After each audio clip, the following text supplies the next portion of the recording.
Karen climbed out of the taxi and surveyed the two massive gates before her. She'd seen gates like this in films, usually horror films, but had never imagined herself the other side of them. But truth was proving stranger than fiction, and for whatever reason, she'd been invited to the house of Jack Decker, deep in the wealthiest suburb of Llantreseth. Karen shivered. Night was falling, and she had not anticipated how suddenly the temperature would drop. She wore her work clothes and a thin jacket, no hat, no scarf, no gloves. Still, she could surely be confident that Jack Decker's mansion would be as warm as a top-of-the-range dragon could make it. Some kind of intercom was attached to the gatepost. It looked fiendishly complicated. But just as Karen was puzzling how to use it, the gates began oh so slowly to open. A car was about to exit the driveway. Seizing the opportunity, Karen ducked inside the gates just as the Mercedes Phi eased out onto the road. Karen was now faced with a long, dimly lit drive leading to a gigantic house, which looked vaguely like a select private hospital. She set off with her usual confident, rangy walk, but that was not how she was feeling inside.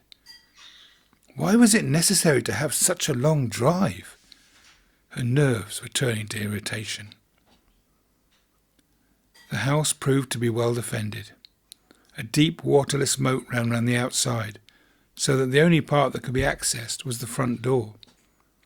Surprisingly, there were no curtains or blinds visible at the windows, so Karen could see through to the space-age kitchen, metallic and spotless, with video screens and what appeared to be 4 or 5 ovens.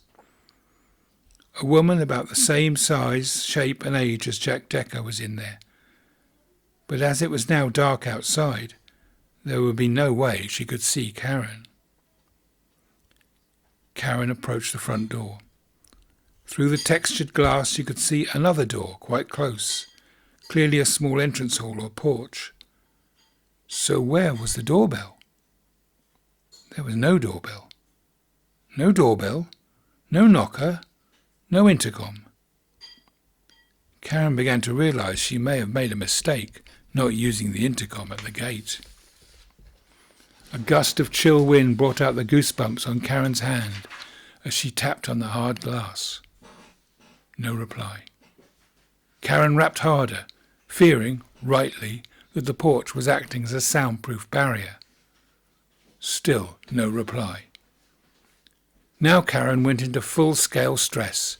She had been so careful not to arrive late, and now she was imagining Jack Decker checking his Rolex and frowning. She began to hammer with both fists and shout, but it was as futile as screaming in space. And why, oh why, hadn't she worn a warmer coat?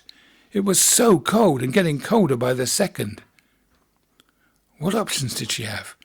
She had her phone, but not Jack Decker's number, stupid girl. She could go back to the gate, but the gate would be locked, no possible way over it. God, what if she was trapped there all night? She would surely freeze to death. Be found like a dead rabbit, make the local news headlines, confirm her mother's worst fears, justify everything her father had ever said.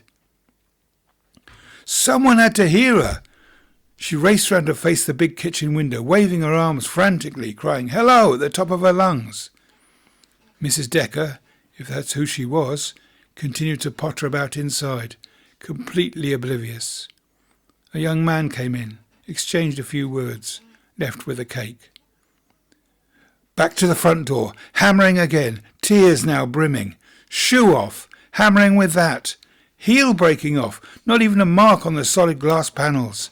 Tears streaming, her best court shoes, the ones Mum loved, ruined. Dav would have his number. Dav could text him. But at what cost? She would be exposed as an idiot, her worst fear, and Dav would never let her hear the end of it.